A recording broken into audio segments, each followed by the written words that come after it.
Some mysteries wait patiently to be solved. Some reveal themselves when you least expect it. When England's King Richard III was thrown into an unmarked grave over 500 years ago, it ignited one of the greatest royal mysteries of all time. Rumors, myths, and centuries of confusion buried the truth of where he lay, and for generations, the question echoed: where did he go? That question would take one determined woman to an ordinary parking lot in Leicester, England, where a faded letter on the tarmac led to an unbelievable discovery. This is the story of how one of England's most notorious kings vanished into legend, and how modern science and sheer perseverance brought him back into the light. The death of a king in August 1485, the Battle of Bosworth, marked the violent end of the Wars of the Roses. When the dust settled, King Richard III lay dead on the battlefield, the last English king to die in combat. His rival, Henry Tudor, claimed the crown and began the Tudor dynasty. Richard's battered body was brought to the town of Leicester,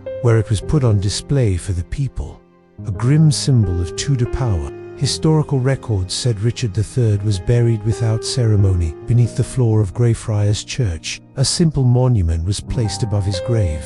But just 40 years later, a force greater than any king swept the country: Henry VIII's brutal dissolution of the Catholic monasteries. Within a few years, Greyfriars, like hundreds of other churches, was destroyed. The land changed hands. A mayor's mansion was built over the site, and for a while, the grave remained marked. But over time, the exact spot faded from memory, a story that misled a nation in 1611. Historian John Speed published a dramatic claim. When the church came down, an angry mob supposedly dug up Richard's bones and tossed them into the river under Bow Bridge. Nobody knew where Speed got this story, but it spread, becoming folklore. By the 1800s, it was widely accepted that the king's remains had vanished under the bridge forever. A plaque was even installed to mark the supposed site of Richard's final resting place. When a skeleton was found near the river, people thought they'd solved the puzzle. But as decades passed, the legend overtook the facts. By the 21st century, the real burial place of Richard III was an unsolved riddle, buried under centuries of conflicting stories, demolished buildings, and urban sprawl. A new search begins in the early 2000s. A passionate group of historians, known as the Richard III Society, refused to let the legend rest. They wanted proof. Led by Philippa Langley, they pored over ancient maps, records, and Speed's misleading account. One detail stood out.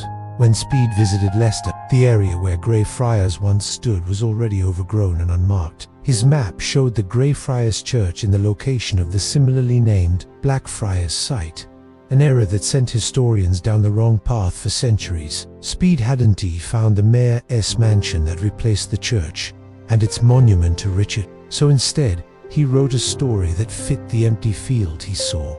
A mob, a bridge, a skeleton thrown away. The real truth was buried under layers of maps and modern roads. Finding the lost church, the team traced every clue. Old maps from 1741 showed the area where Greyfriars once stood, gardens, the mayor's mansion, and later, a street built right through the site. Over the centuries, houses and office blocks replaced gardens and chapels. By the early 2000s, the once sacred ground was mostly covered by buildings and car parks. Philippa Langley became convinced the lost king still lay under one of those parking lots. In 2005, she stood in one of them and felt something she described as a strange energy. Then she noticed something uncanny, a faded letter painted on the ground for reserved. For Philippa, it felt like a sign. That single letter strengthened her resolve to dig. Digging under a parking lot, years of planning, fundraising, and permissions later, the dig finally began. On August 25, 2012, exactly